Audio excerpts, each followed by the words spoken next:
హల్లెలూయా. మన ప్రభువును ప్రియ రక్షకుడైన యేసుక్రీస్తు అతి శ్రేష్టమైన పరిశుద్ధ నామములో ఈ పునరుద్ధానపు ప్రభు బల్లారాధనకు కూడి వచ్చిన మీ అందరికీ ప్రత్యేకమైన వందనాలు తెలియజేస్తున్నాను. దేవుడు గడిచిన 4 నెలలు అద్భుతమైన కృపా రెక్కల నీడలో క్షేమాధారమైన ఆయన ఆశీర్వాదపు దీవెనలతో మనల్ని నింపి కృపలో కాపాడుచు మనకు కలిగిన అంతటికి మన కుటుంబానికి మన సంఘానికి కంచె వేసి కాపాడిన దేవునికి చేతులెత్తి స్తోత్రం నిలుదామా? స్తోత్రం స్తోత్రం స్తోత్రం స్తోత్రం స్తోత్రం. ఈ దినం దేవుడు మీతో మాట్లాడి మిమ్మల్ని బలపరిచి ప్రభు రాకడ కొరకు సిద్ధపరచునుగాక. మంచిది. దేవుని వాక్యంలోకి వెళదాం. తిమోతికి రాస్తున్నటువంటి మొదటి పత్రిక 6వ అధ్యాయము 11వ వచనాన్ని చదువుకుందాం. అపోస్తలుడైన పౌలు తిమోతికి రాస్తున్నటువంటి మొదటి పత్రిక 6:11. దైవజనుడా నీవైతే వీటిని విసర్జించి నీతిని భక్తిని విశ్వాసమును ప్రేమను ఓర్పును సాత్వికమును సంపాదించుకొనుటకై ప్రయాసపడుము. విశ్వాస సంబంధమైన మంచి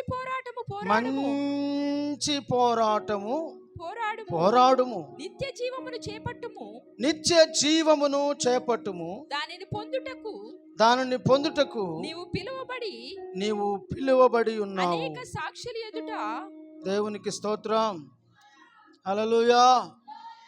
దేవుని వాక్యములో దేవుడు సెలవిస్తున్నటువంటి మాట ఏమిటంటే, దైవజనుడా నీవైతే అని మాట్లాడుతున్నాడు.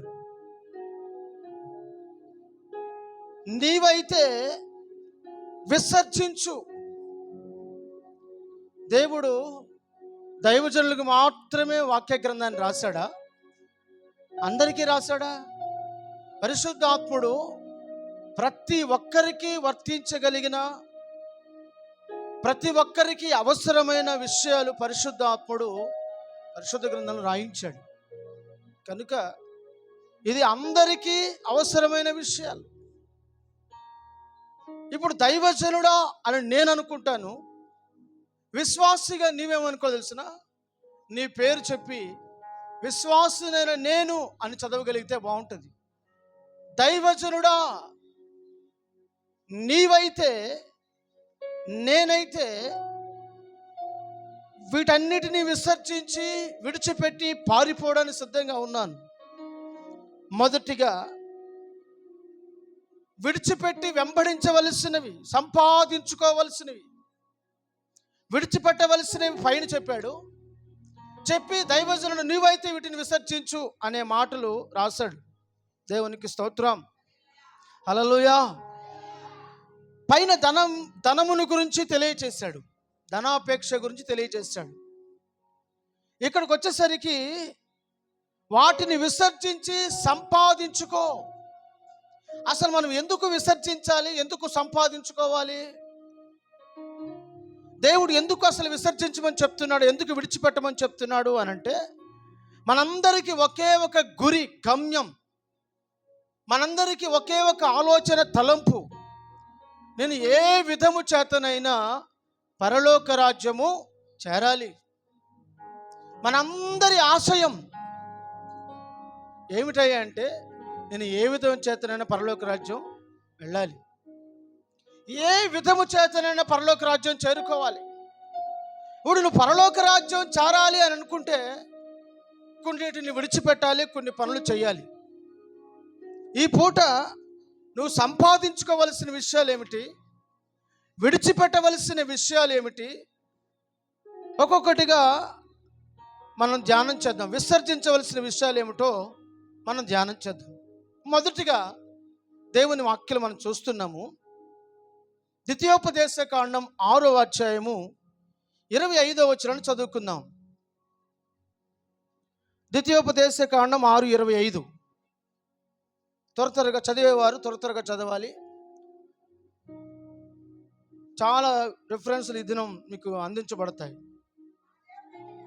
మన దేవుడైన యెహోవా ఆజ్ఞాపించినట్లు ఆయన సన్నిధిని మీ సమస్తమైన ఆజ్ఞలను అనుసరించి మనం నడుచుకున్నప్పుడు మనకు నీతి కలుగును. దేవునికి స్తోత్రం. మనకేం కలుగుతుందంట? నీతి. అందుకనే దేవుని వాక్యం మనం చూస్తున్న వాక్య భాగంలో దైవజనుడా నీవైతే నీతిని అనే మాట రాశాడు. నీతి. ఇక్కడ ఏమంటున్నాడు అనంటే, నీ దేవుడు నీకు ఆజ్ఞాపించిన ఆజ్ఞలను గైకొను, వాటన్నిటిని నువ్వు ఆజ్ఞాపించిన వాటన్నిటిని చెయ్యి. అప్పుడు నీవు ఆయన ఆజ్ఞను అనుసరించి నడుచుకున్నప్పుడు నీకేం కలుగుతుందంట? నీతి కలుగుతుంది. ఇప్పుడు మనం సంపాదించుకోవాల్సింది ఏమిటంటే నీతి సంపాదించుకోవాలి. ఏం సంపాదించుకోవాలి? నీతి. నీతి లేనివాడు కోతి కన్నా చెడ్డవాడు అని సామెత ఉంది. కనుక మనం నీతిని సంపాదించుకోవడం అది మనకెంతో ఆశీర్వాదం. నీతికి దుర్నీతి సాంగత్యము కుదరదు. నీతి దేవుని చిత్తాన్ని నెరవేర్చాలని చూస్తే, దుర్నీతి సాతాను యొక్క అభిలాషను జరిగించాలని చూస్తుంది. సాతాను కోరికలు నెరవేర్చేది దుర్నీతి, దేవుని ఆజ్ఞలను మార్గములో నడుచుకునేలా చేసేది దేవుని నీతి. అందుకని మనం పరలోక రాజ్యం చేరాలంటే మొదటిగా మనం నేర్చుకోవాల్సింది, సంపాదించుకోవాల్సింది నీతి. దేవునికి స్తోత్రం. రెండవది మనం చూస్తున్నట్లయితే హోషేయ గ్రంథము 6వ అధ్యాయము 4వ వచనం. 6వ అధ్యాయం 4వ వచనం. త్వరగా చదవాలి, స్పీడ్గా. హోషేయ గ్రంథము 6 ఎఫ్రాయిము 4వ వచనం. నిన్ను నేనేమి చేతును? ఎఫ్రాయిము నిన్ను నేనేమి చేతును? యూదా నిన్ను నేనేమి చేతును? తెల్లవారగానే కనబడు మేఘం ఎగిరిపోవునట్లు, ప్రాతకాలమున పడు మంచు ఆరిపోవునట్లును నీ భక్తి నిలువకపోవును. నీ భక్తి నిలువకపోయేను. చూసారా, దేవుడు అంటున్నాడు, దైవజనుడా నీవైతే నీతి సంపాదించుకో, 2 భక్తి సంపాదించుకో. ఇక్కడ వాక్యం అంటుంది, ఎఫ్రాయిము నిన్ను నేనేమి చేతును? యూదా నిన్ను నేనేమి చేతును? తెల్లవారగానే కనబడు మేఘము ఎగిరిపోవునట్లు, ప్రాంతకాలమున పడు మంచు ఆవిరైపోవునట్లు నీ భక్తి నిలవడం లేదు. చాలామంది జీవితాల్లో భక్తి చేస్తున్నారు కానీ ఆ భక్తి వారిలో నిలబడడం లేదు. అందుకని దేవుని వాక్యం ఉంటుంది, నీ భక్తి నిలబట్ల, మంచులాగా ఆవిరైపోతుంది, మేఘంలాగా కనుమరుగైపోతుంది. వర్షం పట్ల మేఘాలు కమ్ముతున్నాయి కానీ వర్షం పడకుండానే వెళ్ళిపోతున్నాయి. అలాగే చాలామంది జీవితాలలో భక్తికి తగిన ఫలము, పరిశుద్ధ ఫలము లేకుండానే వారి భక్తి ఆవిరైపోతుంది మంచు వలె. నేనేం చేస్తా నిన్ను? నేనేమి చేతులు నిన్ను? నీ భక్తి అలాగున్నది అని దేవుడు హెచ్చరిక చేస్తున్నాడు. అందుకనే దేవుడు అంటున్నాడు, దైవజనుడా నీవైతే భక్తిని కాపాడుకో, భక్తిని సంపాదించు, భక్తిని సంపాదించు, నీతిని సంపాదించు, నీతిని కాపాడుకో. 3వ విషయాన్ని మనం చూద్దాం. కొరింథీయులకు రాసిన పత్రిక 2వ పత్రిక 13వ అధ్యాయము 3వ వచనం చదువుకుందాం. అపోస్తలుడైన పౌలు కొరింథీయులకు రాసినటువంటి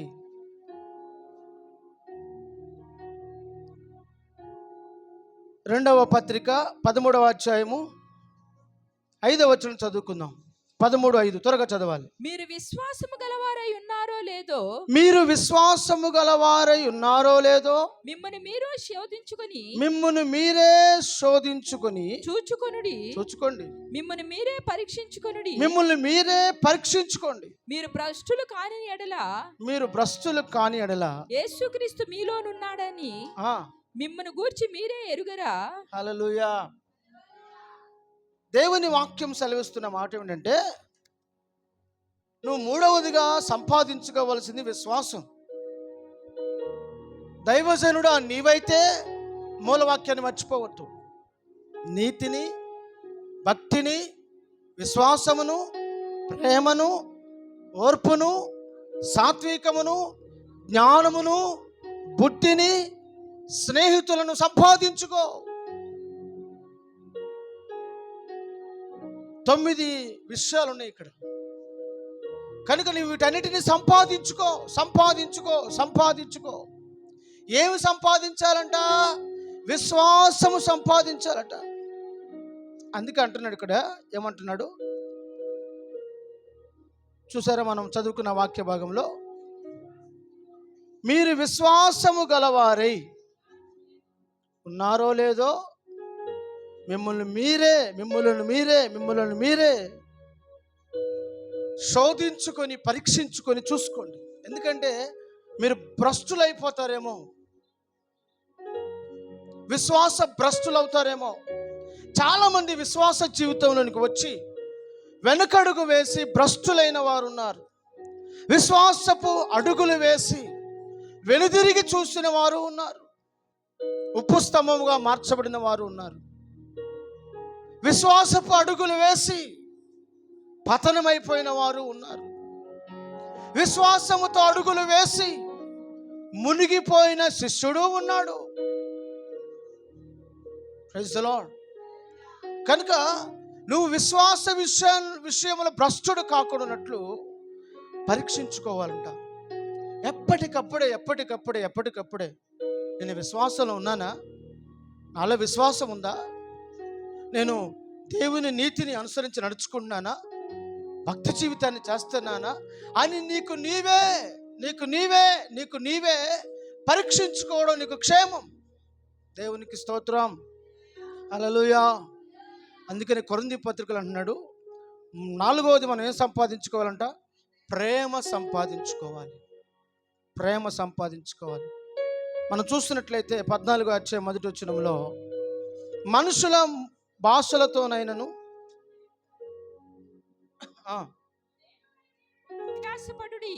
ప్రేమ కలిగినుటకు ప్రయాసపడుడి, ఆత్మ సంబంధమైన వరములను ఆసక్తితో అపేక్షించుడి. 13వ వచనం, 1వ వచనం, మనుషుల భాషలతో మాట్లాడినను, దేవదూతల భాషలతో మాట్లాడినను, ప్రేమ లేని వాడనైతే మ్రోగెడు కంచును గణగణలాడు తాళమునై. అంటే మనం ఏం కలిగి ఉండాలి? ఈ లోకంలో గణగణ గంట కొట్టినట్టు మాట్లాడితే సరిపోతుందా? లేకపోతే దేవదూతల భాషలతో, మనుషుల భాషలతో, రకరకాల భాషలతో మాట్లాడితే సరిపోతుందా? మనుషుల భాషలతో, తమిళ్, ఇంగ్లీష్, తెలుగు, కన్నడ, మలయాళం, ఈ భాషలతో మాట్లాడితే సరిపోతుందా? లేదా దేవుని దూతల భాషలతో మనం మాట్లాడితే సరిపోతుందా? విశ్వాసము గలవారమై ఉంటే సరిపోతుందా? దేవుని వాక్యం అంటుంది వాటన్నిటితో పాటు నీకేముండాలంట? ప్రేమ. అందరు చెప్పండి, ప్రేమ కలిగి ఉండటకు మీరు ప్రయాసపడండి. ప్రేమను సంపాదించుకోండి. ఈ రోజుల్లో కనుమరుగైపోతుందని తెలిసిన ప్రేమ. ఎక్కడ చూసినా ప్రేమలు కొదువైపోతున్నాయి. ఏ ప్రేమలు కనబడుతున్నాయి? అసలైన ప్రేమలు కనుమరుగైపోతున్నాయి. బూటకపు ప్రేమలు, నటనా ప్రేమలు, లోక సంబంధమైన ప్రేమలు, శరీరాన్ని ఆశించే ప్రేమలు, అందాన్ని ఆశించే ప్రేమ, డబ్బు ఆశించే ప్రేమ, స్వార్థపూరితమైన ప్రేమలు కనబడుతున్నాయి లోకంలో. అందుకే దేవుని వాక్యం, దైవజనుడా నీవు వాటిని విసర్జించి వీటిని సంపాదించుకో. ప్రేమ సంపాదించుకో, విశ్వాసాన్ని సంపాదించుకో, భక్తి సంపాదించుకో, నీతి సంపాదించుకో అని చెప్తూ మరో విషయాన్ని ఏం చెప్తున్నానంటే, ఓర్పు సంపాదించుకో. ఏం సంపాదించుకోవాలంట? ఓర్పు మనకెంతో ప్రాముఖ్యం. ఓర్చుకుంటే కోడిగుడ్డు ఏమవుతుందంట? సట్టుడు అవుతుందంట. చాలామంది జీవితాల్లో ఓర్పు లేక జీవితాలు నాశనం అయిపోతున్నాయి. తర్వాత అంటున్నాడు, సాత్వికమును సంపాదించుకొనుము. ఏం సంపాదించుకోవాలి? సాత్వికాన్ని సంపాదించుకోవాలి, జ్ఞానాన్ని సంపాదించుకోవాలి, బుద్ధి సంపాదించుకోవాలి. చాలామంది సంపాదించుకునవలసిన వాటిని సంపాదించుకోకుండా అవసరం లేని వాటిని సంపాదించుకుంటున్నారు. ఒక వ్యక్తి పరలోక రాజ్యానికి వెళ్ళాలంటే పరలోక సంబంధమైన వాటిని సంపాదించుకోవాలి. నరకానికి వెళ్ళేవాడికి ఏం సంపాదించుకోవాల్సిన అవసరం లేదు. వాడు సంపాదించేదల్లా ఒకటే, లోకం, ధనం, ఆశయాలు, లోక సంబంధమైన ప్రేమలు, కీర్తి, ప్రతిష్ట, వీటిని సంపాదించుకోవడానికి ప్రయాసపడవద్దు. చూడండి, దేవుని వాక్యంలో లూకా సువార్త 9:25 అంటున్నాడు. నేను చదువుతాను, మీరు జాగ్రత్తగా ఆలకించండి. ఒకడు లోకమంతా సంపాదించుకొని తన ప్రాణం పోగొట్టుకునే ఎడల వానికి ఏమి ప్రయోజనం? లోకమంతా సంపాదించుకుంటున్నారు. వెండి నీది, బంగారం నీది, ఆస్తి నీది, ఐశ్వర్యం నీది, ధనము నీది, అందం నీది, పేరు నీది, ఖ్యాతి నీది, ప్రఖ్యాతులు గాంచాలని నీ యొక్క పేరు, మేడలు మిద్దలు ఏమీ తక్కువ కాకూడదు. అంటే నువ్వేం సంపాదించుకుంటున్నావు? లోకం, లోకం, లోకం, లోకం. ఒకడు లోకమంతా సంపాదించుకుంటున్నాడంట, చివరికి తన ప్రాణాన్ని పోగొట్టుకుంటున్నాడంట. నువ్వు లోకమంతా సంపాదించుకొని నీ ప్రాణం పోగొట్టుకుంటే ఏంటి నీకు లాభం? కనుక మనం సంపాదించుకోవలసినది ధనం కాదు. అయినా వెండి బంగారములు, ధనధాన్యములు, పేరు ప్రఖ్యాతులు సంపాదించుటకు ఇది సమయమా? సరంబిలు వేసిన గుడారం నివాసం చేయడానికి ఇది సమయమా? ఇది సమయము కాదు. నీవు ఈ సమయమును గుర్తించి సంపాదించుకునవలసిన శ్రేష్టమైన వాటిని, విలువైన వాటిని, అమూల్యమైన వాటిని సంపాదించుకునగలిగితే పరలోక రాజ్యం చేరుకుంటావు. అయితే నువ్వు పరలోక రాజ్యం చేరాలంటే వీటిని సంపాదించుకోవాలి. కొన్ని వ్యతిరేకమైనవి కూడా నీలో ఉన్నాయి. వాటిని నువ్వేం చేయాలి? ఖచ్చితంగా వాటిని చంపేయాలి. ఏవి జీవించాలో అవి జీవించాలి, ఏవి చంపబడాలో అవి నీ శరీరంలో చంపబడాలి. మేలైన వాటిని నువ్వు సంపాదించుకోవాలి. నష్టములోను, కీడులోను, దుర్మార్గతలోను, దుష్టత్వంలో పడవేసే వాటిని నువ్వేం చేయాలి? చంపివేయాలి. ప్రైజ్ ది లార్డ్, హల్లెలూయా. రెండవది, నువ్వు పరలోక రాజ్యాన్ని సంపాదించుకోవాలంటే చంపివేయవలసిన విషయాలు ఏమిటో మీరు తెలుసుకుంటారు. ఇప్పుడు చూడండి, దశలోనికి రాస్తున్నటువంటి మొదటి పత్రిక 4వ అధ్యాయం 3వ వచనం. దశలోనికి రాస్తున్నటువంటి మొదటి పత్రిక మీరు పరిశుద్ధులగుటయే, 4వ అధ్యాయం 3వ వచనం. మీరు పరిశుద్ధులగుటయే, మీరు పరిశుద్ధులగుటయే అనగా అనగా మీరు జారత్వమునకు దూరముగా ఉండుటయే, మీరు జారత్వమునకు దూరంగా ఉండడమే దేవుని చిత్తం. దేవుని చిత్తం. హలో, నా వైపు చూడండి, అర్థమవుతుందా? దేవునికి స్తోత్రం. మీరు పరిశుద్ధులుగా మార్చబడడం దేవుని చిత్తం. మీరు పరిశుద్ధులగుటయే దేవుని చిత్తము అనగా జారత్వానికి దూరంగా ఉండాలట. ఇది దేవుని చిత్తం. ఇప్పుడు ఎక్కడ చూసినా కనబడేదేమిటి? విచ్చలవిడిగా కనిపించేదేమిటి? ఇదే.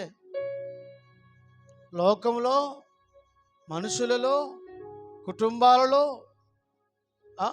అధికారులలో, ఆత్మీయులలో, సేవకులలో, సంఘాలలో ఎక్కడికి పోయినా నిలువెల్లా కనబడుతున్నది, లోకమంతా కనబడేది తెలుసిన జారత్వం.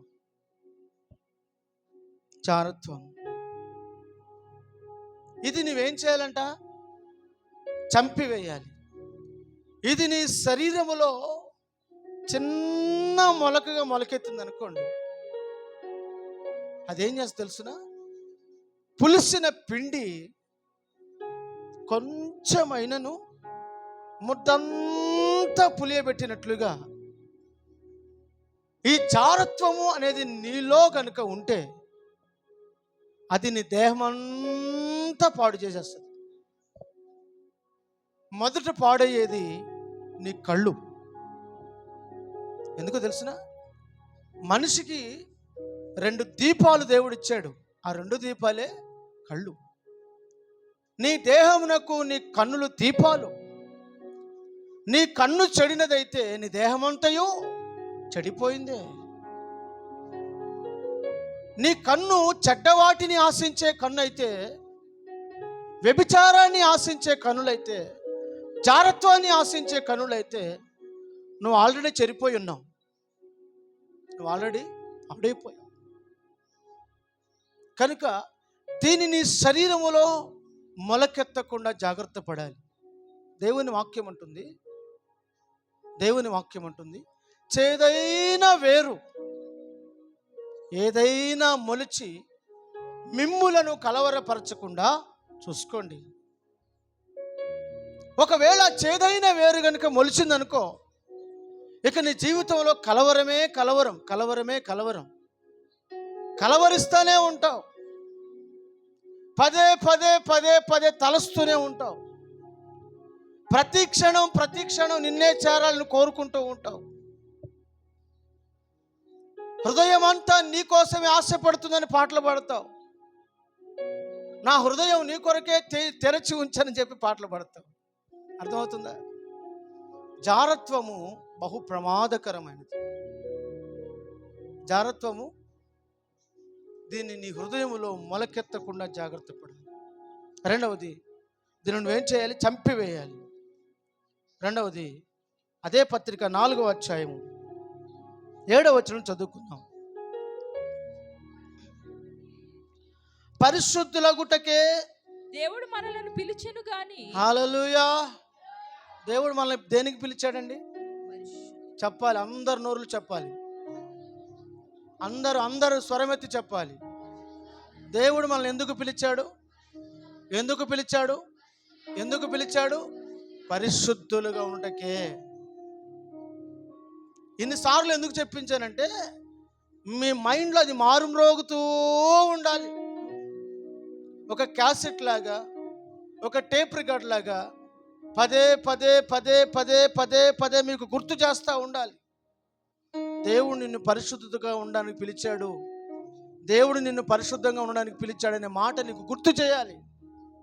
దేవుని వాక్యం చదవండి. ఇప్పుడు పరిశుద్ధులగుటకే దేవుడు మనలను పిలిచెను గాని అపవిత్రులుగా ఉంటకు దేవుడు మనలను పిలువలేదు. కాబట్టి చాలు. మనలను దేవుడు పరిశుద్ధులుగా ఉండడానికి పిలిచాడు కానీ అపవిత్రతలో జీవించడానికి, అపవిత్రతలో నివాసం చేయడానికి, అపవిత్రమైన స్థలాలలో ఉండడానికి దేవుడు మనల్ని పిలవలేదు. హల్లెలూయా. ఏ రాజకీయ నాయకుడైనా మున్సిపాలిటీ బండిలో ప్రయాణం చేస్తాడండి? ఏ రాజకీయ నాయకుడైనా చెత్త బండిలో వెళ్తాడండి? ఎంత పెద్ద ఉన్నతంగా చదువుకున్నవాడు ఎవడైనా సరే చెత్త బండిలో, ఆ మున్సిపాలిటీ ఆ బండిలోకి వెళ్ళటానికి ఇష్టపడతాడా? ఎందుకని? అక్కడ ఎందుకని వస్తుంది? ఎందుకని వెళ్ళరు? చాలా దుర్వాసన. కారణం ఏమిటంటే, అపవిత్రమైన స్థలాలలో దేవుడు కూడా అలాగే నివాసం చేయలేడు. అర్థమవుతుందా? వాళ్ళకు ఒక లగ్జరీ కార్లు ఉంటాయి, దానిలో వెళ్తారు. హై క్వాలిటీ కలిగినటువంటి సెక్యూరిటీతో వెళ్తారు. వాళ్ళ హోండా వేరు. దేవుడు వాళ్ళకి ఇచ్చినటువంటి ప్రాముఖ్యత, ప్రాధాన్యత వేరు. కనుక మన జీవితాల్లో కూడా మనం గుర్తుపెట్టుకోవాల్సిన ప్రాముఖ్యమైన విషయం ఏంటంటే, అపవిత్రమైన చోట నువ్వు కూర్చుంటావా? దుర్గంధం, దుర్వాసన వచ్చే చోట కూర్చుంటావా? భయంకరంగా డ్రైనేజీ వాసన వస్తుంది అనుకోండి, అక్కడ పేటేసి కూర్చుంటావా?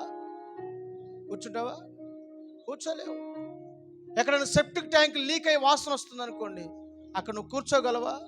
కూర్చోలేవు. అంటే అపవిత్రమైన స్థలాలలో నువ్వు ఎలాగ దుర్వాసన కంపు కొడుతున్న స్థలాలలో నువ్వు ఎలాగ ఉండలేవో, అపవిత్రమైన హృదయాల్లో దేవుడు నివాసం చేయలేడు. అది గుర్తుపెట్టుకోండి.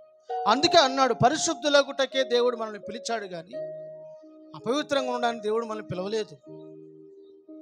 అందుకే నీ జీవితంలో మొదటిగా నువ్వు చంపాల్సింది ఏంటంటే జారత్వాన్ని చంపేయాలి. పరలోక రాజ్యం చేరాలిగా.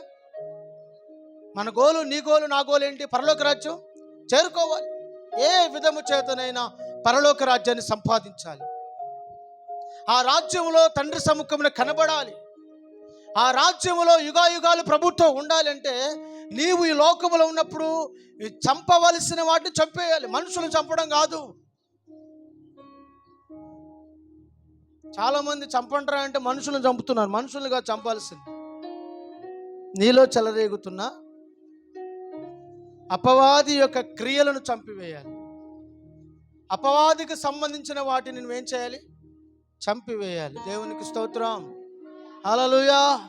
దేవుని వాక్యం అంటుంది, అపవిత్రతను చంపివేయి, జారత్వాన్ని చంపివేయి. రాజుల మొదటి గ్రంథం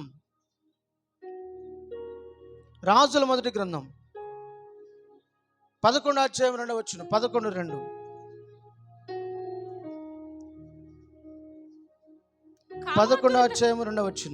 కామాతురత గలవారిని ఉంచుకొనుచు వచ్చెను.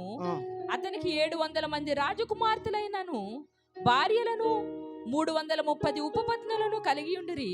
దేవునికి స్తోత్రం. చాలు. ఇక్కడ కామాతృత గలవారిని ఉంచుకొనుచు వచ్చెను.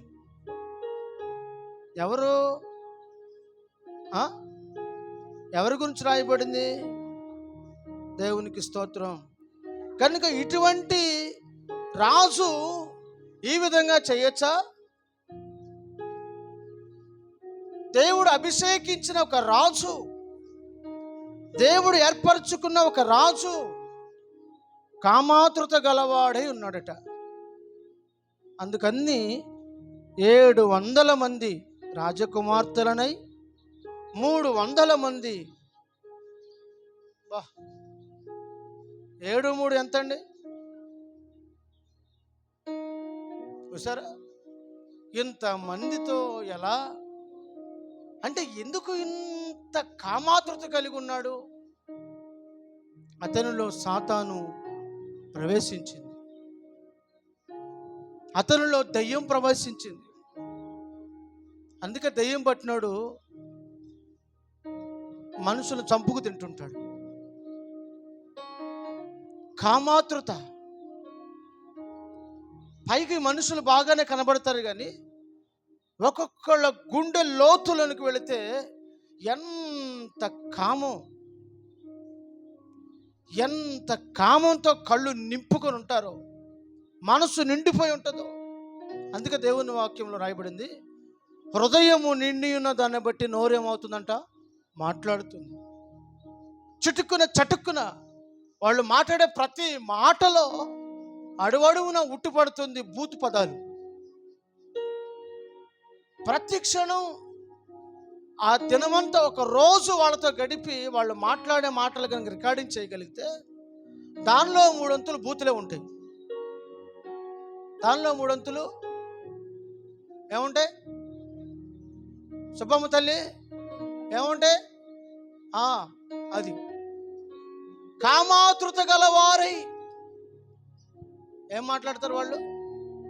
బూతు.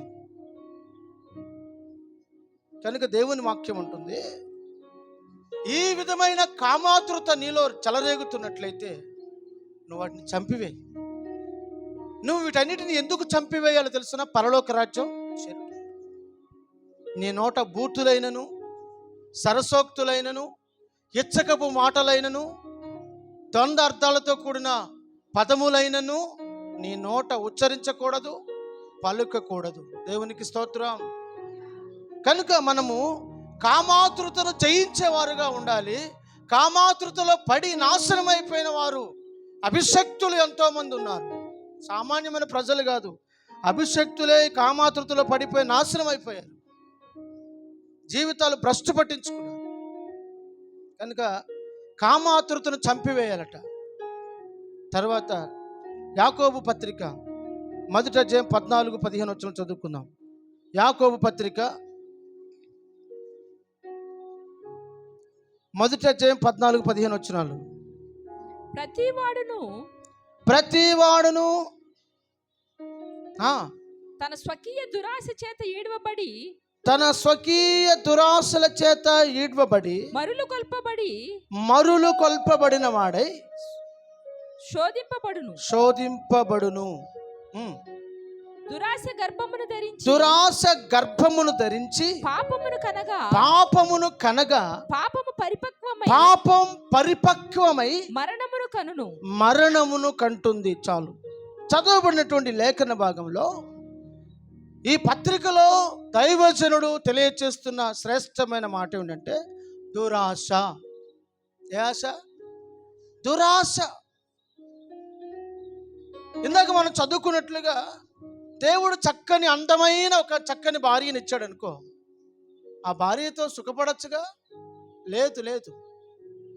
పొరుగువారి భార్యను, పొరుగువారి భర్తను ఆశించువారు శాపగ్రస్తులు. ఇక్కడ రాయబడిన మాట ఏంటంటే స్వకీయ దురాశ, వారిలో వారికి రగులుతున్న అగ్ని జ్వాల వలె మండుతున్న తెలుసా దురాశ. ఎప్పుడు చూసినా పక్కింటోళ్ళవి కావాలి, పొరుగువారి కావాలి, ఇతరులవి కావాలి. వాళ్ళ దగ్గర నుంచి సంపాదించుకునే దాని కొరకే ప్రయాసపడతారు కొంతమంది. దురాశ. అవసరానికి ఏదైనా ఒక వస్తువు అడిగితే అది సరే, కానీ ఇంకా కావాలి, ఇంకేదో కావాలి అని ఆశకు మించి దురాశలు పడిపోయి అడిగే ప్రజలు ఉన్నారు. కనుక దేవుని వాక్యం అంటుంది ప్రతివాడును తన స్వకీయ దురాశల చేత ఈడ్వబడుతున్నాడంట, ఈడ్చుకుపోబడుతున్నాడు. సాతాను జుట్టు పట్టుకుని లాక్కొస్తుంది. రారా వస్తావా రావని చెప్పి లాక్కుపోతున్నాడు. వాడికి అర్థం కావట్లేదు. వాడు నిన్ను జుట్టు పట్టుకుని లాక్కొని వెళ్ళగలిగినంత చులకనయ్యావు నువ్వు.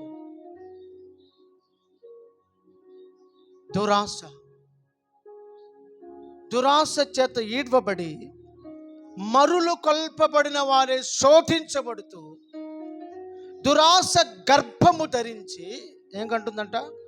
పాపాన్ని కంటుంది. దురాశ గర్భము ధరించి పాపాన్ని కంటుంది. దావీదు తన జీవితంలో దురాశపరుడై తన సైనికుని భార్యను కోరుకున్నాడు. ఎప్పుడైతే తన సైనికుని భార్యను కోరుకుని పాపం జరిగించాడో, ఆ పాపం పరిపక్వమై గర్భము ధరించి కుమారుని కంది. ఆ కుమారుడు చచ్చాడు. దేవుడు మొత్తాడు. దేవుడు ఏం చేశాడు? మొత్తాడు. పాపం వలన పుట్టిన కుమారుడు చచ్చాడు. ఎందుకు అనంటే పాపం పరిపక్వమై అది మరణాన్ని కంటుంది. పుట్టింది బిడ్డ కాదు, మరణం. పుట్టింది మగబిడ్డ కాదు, మరణం. దురాశ. దావీదు దురాశ. కనుక మన జీవితంలో మనం చంపేయాల్సిందని తెలిసిన దురాశ. ఇతరుల ఆస్తుల మీద, ఇతరుల వస్తువుల మీద, ఇతరుల వస్త్రాల మీద, ఇతరుల బంగారం వెండిల మీద, ఇతర వాటి క్రియల మీద, వారికి దేవుడిచ్చిన వాటి మీద నీవు దురాశ పడకూడదు. వాళ్ళకుంది, నాకు లేదే, ఎలాగైనా సరే దాచేద్దామా, రాత్రి తెచ్చేద్దామా, ఇంట్లో పెట్టేద్దామా, అడిగితే నాదని చెప్దామా. అర్థమవుతుందా? దురాశ. చాలా మంది జీవితాల్లో దురాశ. కనుక దురాశ నువ్వేం చేయాలి? నీలో కనబడతాయి ఇవన్నీ, ప్రతి ఒక్కరిలో కనబడుతుంటాయి. మనమేం పైనుంచి ఊడిపడ్డ పరిస్థితులమేమి కాదు. అర్థమవుతుందా? పైనుంచి ఊడిపడ్డారు మీరేమన్నా? పోనీ నేనేమైనా ఊడిపడ్డాను పైనుంచి? లేదు, అందరు ఎక్కడి నుంచే పుట్టిన వాళ్ళమే. అందరిలో కూడా ఇవి చెలరేగుతూనే ఉంటాయి. కనుక నీవు వీటిని గుర్తించి గమనించి తెలుసుకొని అవి నీలో ఉద్భవించకుండా నువ్వు వాటిని ఎప్పటికప్పుడు ఏం చేయాలి? చంపివేయాలి. దేవునికి స్తోత్రం, హల్లెలూయా. మరొక విషయాన్ని కూడా చూద్దాం. తిమోతికి రాస్తున్నటువంటి మొదటి పత్రిక 6వ అధ్యాయం 6 నుంచి 10 వరకు. సంతృష్టి సహితమైన దైవ భక్తి గొప్ప లాభ సాధకమై ఉన్నది. మనం ఈ లోకములోనికి ఏమీ తీసుకురాలేదు. దీనిలో నుండి ఏమీ తీసుకొని పోలేము. దీనిలో ఉంచి మనం ఏమీ కూడా తీసుకొని పోలేము. కాగా అన్నవస్త్రము గలవారమై ఉండి వాటితో తృప్తి పొంది ఉందుము. ధనవంతులగుటకు ఆపేక్షించువారు, అదిగో ధనవంతులు అగుటకు ఆపేక్షించువారు శోధనలోను. దేనిలో అంట? ఇక్కడి నుంచి అండర్లైన్ చేసుకోండి ప్రతి మాట. ధనం సంపాదించాలి. ఈ రోజుల్లో ప్రతి ఒక్కరి కాన్సెప్ట్ ఏంటి? డబ్బు సంపాదించాలి. చిన్నవాడికి అదే ఆశ, పెద్దవాడికి అదే ఆశ. అర్థమవుతుందండి? చదువుకునే పిల్లలకు కూడా అదే ఆశ.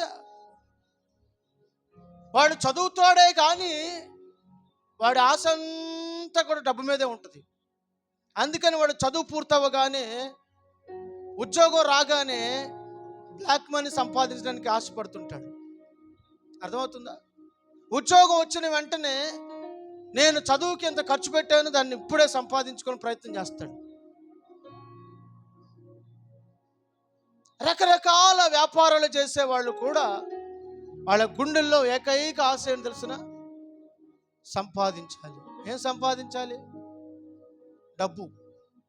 చాలామంది గుండె లబ్ డబ్ లబ్ డబ్ అని కొట్టుకోట్లా. పొద్దున్న లేచి మొదలుకొని రాత్రి పడుకునే వరకు డబ్బు డబ్బు డబ్బు డబ్బు డబ్బు డబ్బు డబ్బు డబ్బు డబ్బు డబ్బు డబ్బు డబ్బు అని కొట్టుకుంటూ ఉంటుంది. అర్థమవుతుందా? కనుక ధనవంతులగుటకు ఆపేక్షించేవారు తరచుగా దేనిలో పడతారంట? శోధన. ఎక్కువ శోధనలు వచ్చేది ఎవరికో తెలుసా? డబ్బు మీద ఆశ ఉన్న వాళ్ళకే. 2 ఉరి. ఎప్పుడు చేస్తారో తెలియదు. వాళ్ళ బ్రతుకు ఎప్పుడు అయిపోతే తెలియదు. అర్థమవుతుందా? ఎందుకంటే ధనము వాళ్ళని అలా చేస్తుంది అంతే. ఎంతోమంది డబ్బు మీద ఆశ కలిగిన వాళ్ళు ఉరి పెట్టుకు చచ్చిన వాళ్ళు ఉన్నారు. ఏం లాభం? కనుక శోధనలోను, 2 ఉరిలోను, 3 అవివేక యుక్తములు హానికరములైన అనేక దురాశలలో పడిపోతారంట. హానికరమైన వాటిలో క్షేమంగా, సంతోషంగా, నెమ్మదిగా ఉండే జీవితం వాళ్ళకు ఉండదు. వాళ్ళకి భయం. ఎందుకంటే వాళ్ళు చేసేదేంటో వాళ్ళకి తెలుసు. హానికరమైన దురాశలలోను, అవివేకయుక్తములైన హానికరమైన దురాశలలో పడుదురు. అట్టి మనుష్యులు, చదవండి, నష్టములోను నాశనములోను ముంచివేయబడతారు. ఎందుకనగా, చాలు, నాశనములో, నష్టములో. ఏమంటే సంపాదించడం కోసం పరిగెత్తేవారు, సంపాదించడం కోసం ఆశపడేవారు, సంపాదించడం కోసం ప్రాకులాడేవారు, సంపాదనే ధ్యేయముగా పెట్టుకునేవారు నష్టములో పడిపోతారంట, నాశనంలో పడిపోతారంట. నాశనములో వారిని ఏం చేస్తుంటది? ముంచి వేస్తుంది. కొంతమంది ఎట్లా ఉన్నారు తెలుసా? ఒక రాజు ఒక అతన్ని పిలిచి, నువ్వు ఎంత పరిగెడితే అంత నీకు ఇస్తానని చెప్పాడంట. నీకు భూమి కావాలంటున్నావు కదా, ఎంత దూరం పరిగెడితే అంత భూమి నీదే అన్నాడంట. తిరిగి నా దగ్గరికి రావాలి అని చెప్పాడు. పరిగెట్టడం ప్రారంభించాడు. పరిగెత్తి పరిగెత్తి పరిగెత్తి పరిగెత్తి పరిగెత్తి రాజు చెప్పిన మాట గుర్తొస్తుందంట. ఎంత పరిగెడితే అంత, ఎంత పరిగెడితే అంత, ఎంత పరిగెడితే అంత అని పరిగెడుతున్నాడు. పరిగెడుతున్నాడు పరిగెడుతున్నాడు పరిగెడుతున్నాడు పరిగెడుతున్నాడు. చాలా దూరం పరిగెడుతున్న తర్వాత ఒక 2, 3, 4 ఎకరాలు దాటి పరిగెత్తేసిన తర్వాత, అమ్మో ఇదంతా నాకు, ఇప్పుడు నాకు ఇంకెవరున్నారు? నా కూతురు, నా కొడుకున్నాడు. నా కొడుకు కొరకు పరిగెత్తాలి. ఇప్పుడు కొడుకు మనసులోకి వచ్చాడు. పరిగెడుతున్నాడు పరిగెడుతున్నాడు పరిగెడుతున్నాడు పరిగెడుతున్నాడు కొడుకు కొరకు పరిగెడుతున్నాడు. ఆ తర్వాత రెండవ కొడుకు గుర్తొచ్చాడు. రెండవ కొడుకు కొరకు పరిగెడుతున్నాడు. తర్వాత కూతురు గుర్తొచ్చింది. కూతురు కొరకు పరిగెడుతున్నాడు. తర్వాత ఎవరు గుర్తో తెలుసా? మనవాళ్ళు గుర్తొచ్చారు. ఎవరు? మనవాళ్ళు. రాజు ఏం చెప్పాడు? ఎంత పరిగెడితే అంత నీదే. ఇప్పుడు మనవాళ్ళ కొరకు పరిగెడుతున్నాడు. అర్థమవుతుందా మీకు? సంపాదన. దేని ఏంటది? సంపాదన. తన కొరకు సంపాదించాలి, తన కొడుకు కొరకు సంపాదించాలి, తన కొడుకు పిల్లల కొరకు సంపాదించాలి, తన కూతురు కొరకు సంపాదించాలి, తన బిడ్డల కొరకు సంపాదించాలి. ఎంత సంపాదిస్తే, ఎంత పరిగెడితే అంత సంపాదన. పరిగెత్తి పరిగెత్తి పరిగెత్తి పరిగెత్తి పరిగెత్తి పరిగెత్తి అలసి సొలసి సొమ్మసిల్లి బోర్ల పడ్డాడంట. గుండె వేగం పెరిగి హార్ట్ అటాక్ వచ్చి చచ్చిపోయాడు. హార్ట్ అటాక్ వచ్చి దారి మధ్యలోనే చనిపోయాడు. ఈరోజు అనేక మంది ఇలానే ఉన్నారు. ఎంత సంపాదిస్తే అంత, ఎంత పోగేసుకుంటే అంత, ఎంత సంపాదిస్తే అంత, ఎంత పోగేసుకుంటే అంత. ఎంత సంపాదించడం కోసం పరిగెడదాం పరిగెడదాం. రాత్రి పగళ్ళు పరుగులు పరుగులు పరుగులు, ఉరుకులు పరుగులు ఉరుకులు పరుగులు. తెల్లవారుజామున 3 గంటలు వేసి వెళ్తూ ఉంటే 3 గంటలకి కూరగాయల కోసం, 4 గంటలకు ఒకసారి 3 గంటలు 4 గంటల కూరగాయల కోసం వెళ్తుంటే చాలా చోట్ల జనాలు రోడ్ల మీద ఉంటున్నారు. కొంతమంది షాపుల్లో ఉంటున్నారు, కొంతమంది వ్యాపారం చేసే స్థలాల్లో ఉన్నారు. ఎక్కడ చూసినా మనుషులు కనబడుతున్నారు. ఇదేంటి ఈ టైంలో అని అంటే వ్యాపారం. ఏంటది? వ్యాపారం. ఎప్పుడు? తెల్లవారుజామునే తీసేయాలి. ఎప్పుడు? 3 గంటలకే తీసేయాలి. 3 గంటల నుంచి మరలా రాత్రి 11, ఇంటికి వచ్చేసరికి 12. దేవుని వాక్యం ఏం చెప్తుంది తెలుసునా? కీర్తన గ్రంథం రాయబడింది, మీరు చాలా రాత్రి అయిన తర్వాత మీరు వేకువనే లేచి, చాలా చీకటి ఉండగానే మీరు లేచి చాలా రాత్రి అయ్యే వరకు మీరు కష్టపడితే మీరు మీ కష్టార్జితం వలన మీకు ఏంటి లాభం? అర్థమవుతుందా? మనం ఏమైనా మిషన్లమా? రోబోలు మనం ఏమన్నా? మరబొమ్మలు మనం ఏమన్నా? అర్థమవుతుందండి? లేకపోతే ఏమన్నా బైకులు, మా పెట్రోల్ పోతే అదే రన్ అవుతుంది, వెళ్తుంది, కొట్టుకుని పోతుంది. అర్థమవుతుందా? అది కూడా బాగా హీట్ ఎక్కిందంటే ఆగిపోతుంది, లేదా తగలబడిపోతుంది. అర్థమైంది? దానికి కూడా ఏం కావాలి? రెస్ట్ కావాల్సిందే. మనం మనుషులం. దేవుడు మనల్ని 6 దినాలు కష్టపడమని 7వ దినం రెస్ట్ తీసుకొని పెట్టాడు. Praise the lord. హల్లెలూయా.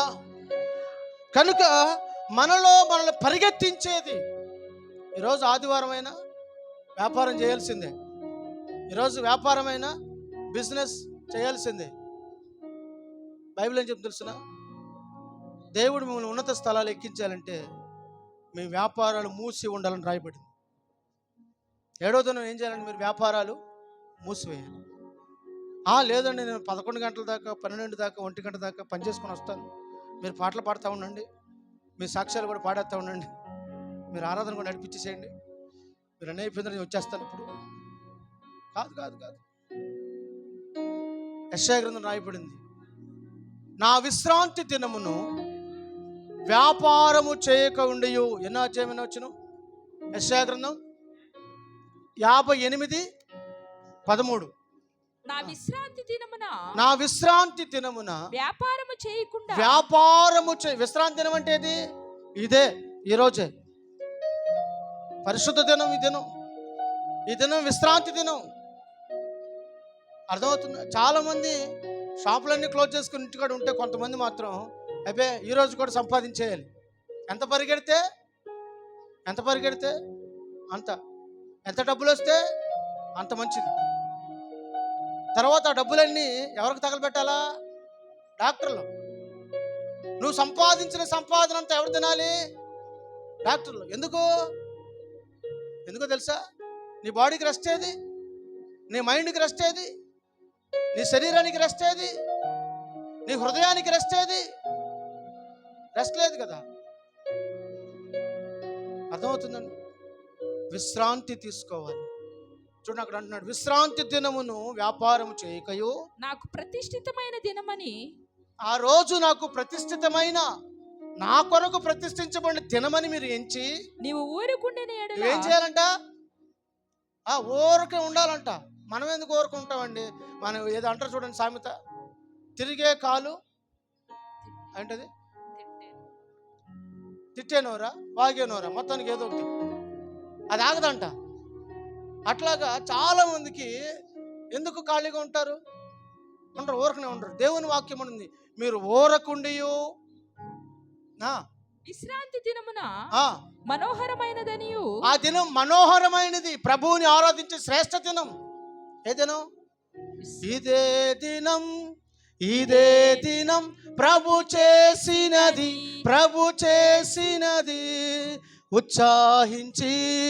ఉత్సాహించి స్తుతి పాడెదను. This is the day that the Lord had made. We will rejoice and be glorious. ఈ దినం ప్రభువుని స్తుతించి ఆరాధించే దినం, ఇది ఉత్సాహించే దినం. అర్థమవుతుందండి? ఈ దినమును నీవు ఉత్సహించి సంతోషించి చదవండి. యెహోవాకు ప్రతిష్ఠ దినమని, యెహోవాకు ప్రతిష్ఠించబడిన దినం ఈ దినమని, ఘనమైనదనియు. ఎన్ని మాటలు రాశాడండి అక్కడ. ఒకటి మనోహరమైన దినం అంటే ఈ దినం. నెంబర్ 1 విశ్రాంతి దినం. నెంబర్ 2 ప్రతిష్ఠ దినం. మనోహరమైన. నెంబర్ 3 మనోహరమైన దినం. నెంబర్ 4 ఘనమైన దినం ఈ దినం. నెంబర్ 5 చదవండి. అనుకొని దానిని ఘనముగా ఆచరించిన ఎడల. నెంబర్ 5 ఘనముగా ఎంచాలి. నువ్వు దాన్ని ఏం చేయాలి? ఘనముగా నువ్వు ఎంచాలి. అనుకొని నువ్వు ఘనముగా ఎంచినలా నీకు ఇష్టమైన పనులు చేయకయు. అదిగో కంక్లూజన్ ఇస్తున్నానండి. కంక్లూజన్, మీకు ఇష్టమైన పనులు, వ్యాపారమా, బిజినెస్సా, పొలం పనా, ఇంకే పనైనా కానీ దేవుని స్తోత్రం, మీకు ఇష్టమైన పనులు చేయకయు, వ్యాపారము చేయకయు, లోకవార్తలు చెప్పుకొనకయు ఉండిన ఎడల నీవు యెహోవా యందు ఆనందించెదవు, నీవు దేవుని యందు ఆనందించెదవు. దేశం యొక్క ఉన్నత స్థలం. దేవుడు అంటున్నాడు, నేను నిన్ను దేశం యొక్క ఉన్నత స్థలములపై ఎక్కించదను. హల్లెలూయా, హల్లెలూయా. ఉన్నత స్థలముల మీదకి ఎక్కిస్తాడు దేవుడు. ప్రైజ్ ది లార్డ్, హల్లెలూయా. వాళ్ళు క్రైస్తవులు కదండి, క్రైస్తవులను దేవుడు ఉన్నత స్థలములపై నిలుపుతున్నాడు. ఆమేన్, హల్లెలూయా. ఉన్నత స్థలములలో ఉన్న వారందరినీ దేవుడు ఘనమైన స్థితికి తీసుకురావడానికి దేవుడు వారిని ఈ కార్యం చేయమంటున్నాడు. ఆమేన్, హల్లెలూయా. మరొక విషయాన్ని మనం చూద్దాం. పేతురు రాసిన మొదటి పత్రిక 2:24.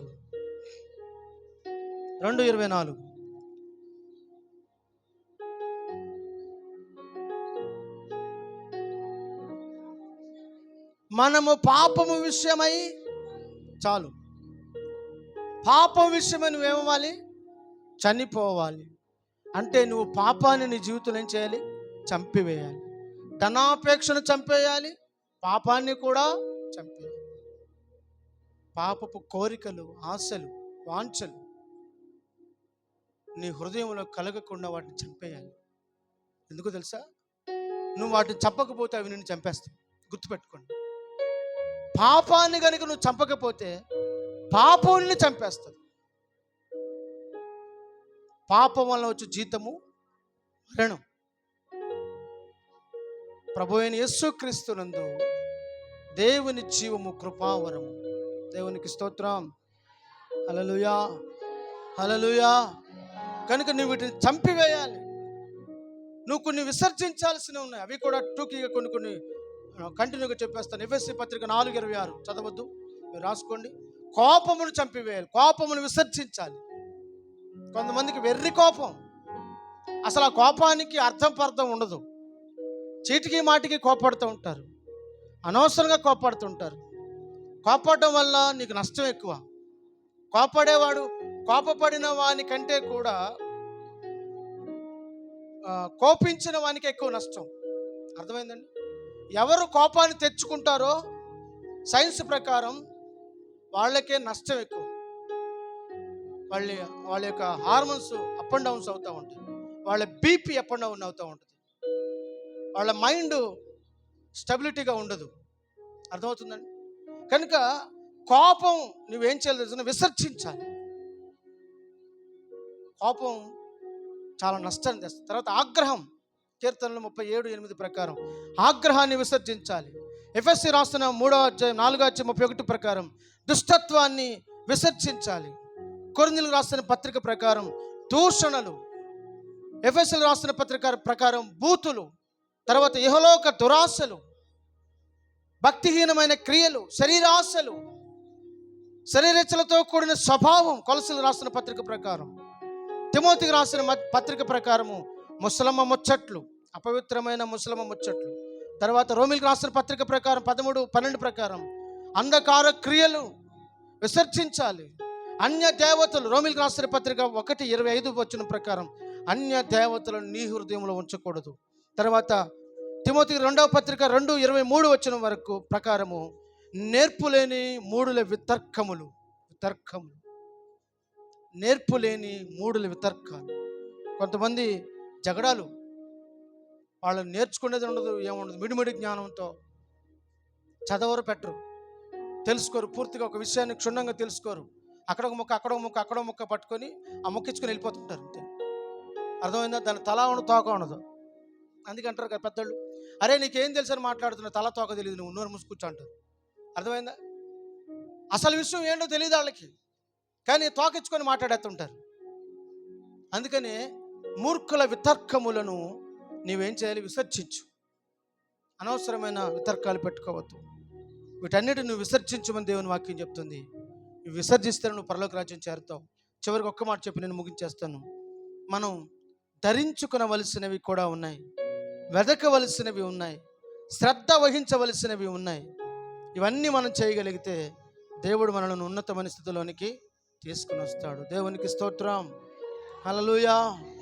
మనం అలవర్చుకోవలసిన విషయాలు పేతురు రాసిన 2వ పత్రిక 1వ అధ్యాయము 5-7 వరకు చదువుకుందాం. పేతురు రాసిన 1వ పత్రిక, త్వరగా చదవాలి. 1వ అధ్యాయము 5-7 వరకు చదువుకుందాం.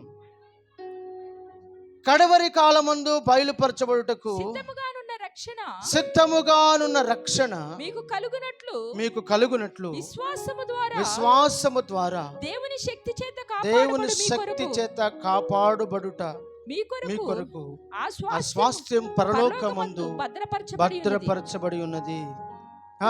ఇందువలన మీరు మిక్కిలి ఆనందించుచున్నారు గాని అవసరమైన బట్టి నానా విధములైన శోధనల చేత ప్రస్తుతమున కొంచెము కాలము మీకు దుఃఖము కలుగుచున్నది. ప్రస్తుత కాలం కొంచెం దుఃఖం కలుగుతుంది. నశించిపోవు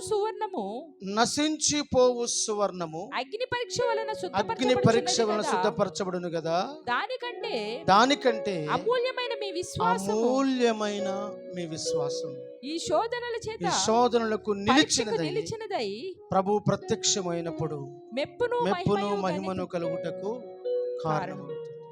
కనుక మనం అలవర్చుకోవలసినది ఏంటి తెలిసిన? ఎన్ని శోధనలు వచ్చినా, ఎన్ని శ్రమలు వచ్చినా, ఎన్ని ఉపద్రవాలు వచ్చినా, ఎన్ని పరీక్షలు మనలను దాటవలసి మనం రాయవలసి వచ్చినా, పరీక్ష రాయవలసి వచ్చినా, పరీక్షలను దాటుకోవలసి వచ్చినా, పరీక్షలను ఎదుర్కొనవలసి వచ్చినా, నువ్వు అంతము వరకు కాపాడుకోవలసింది విశ్వాసం. ఏం కాపాడుకోవాలి? విశ్వాసం.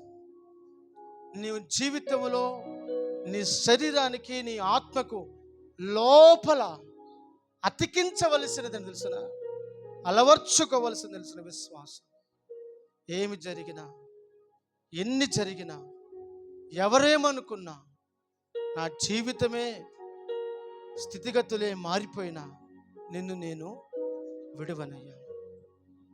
నిన్ను సేవించుట మానను, నిన్ను ఆరాధించుట మానను, నిన్ను మహిమపరచుట మానను. యోబు వలె స్థిర విశ్వాసం, మంచి సద్గుణం, సహనం, భక్తి, ప్రేమ, దేవుని దయ, సద్గుణం, ఇవన్నీ కూడా ఒకదానికి ఒకటి ఒక చైన్ లింక్ వలె ఉన్నాయి. నువ్వు వీటిని అలవర్చుకోవాలి. వీటిని ఏం చేయాలి? అలవర్చుకోవాలి.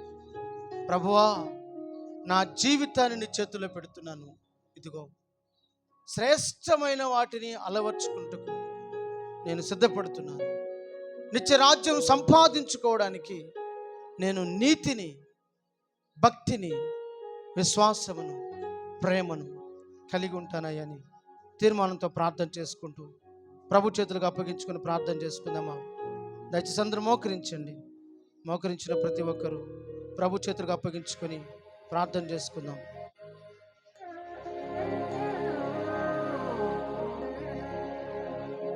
అందరూ ప్రభు సన్నిధిలో ప్రార్థన చేసుకొని ప్రభు చేతులకు అప్పగించుకొని ప్రార్థన చేసుకోండి.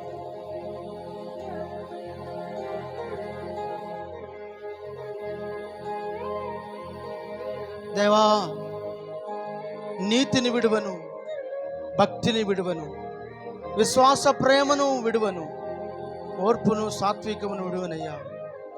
ఇదిగో ప్రభువా, నీ కొరకు నాలో ఉన్న చారుత్వాన్ని చంపివేస్తున్నాను, అపవిత్రతను చంపివేస్తున్నాను, కామాతృతను చంపివేస్తున్నాను, దురాశను చంపివేస్తున్నాను, ధనాపేక్షను చంపివేస్తున్నాను, పాపాన్ని చంపివేస్తున్నాను.